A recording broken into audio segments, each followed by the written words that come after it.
Apo tronditen themelet e familjes shqiptare?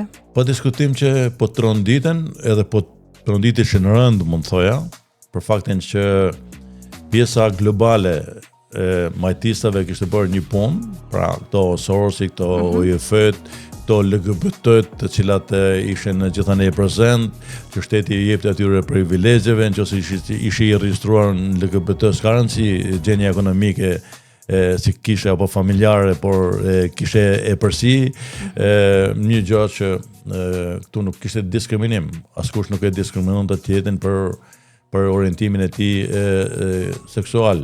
Më turpshme ishte kur ambasadorët e veneve tona dilin dhe i promovonin to antivlera, por fati e deshi që Trump fituan dhe kjo po ndryshon botën, që do të jemi qartë, kjo do të ketë një ndjekim. Ne jemi vendet vogla dhe na i injektojnë atë kulturë. Madje ne kemi akoma një ambasador të Bashkimit Evropian, ku aspirojmë që të futemi.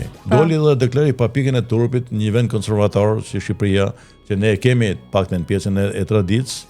Nuk në intereson kush është burri i ambasadorit ton.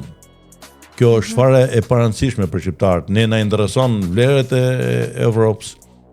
Ajo familje që ne pretendojmë që të futemi, dhe këto pa diskutim që kanë krijuar probleme për familjen tonë, tradicionale, një shturje, mund të them.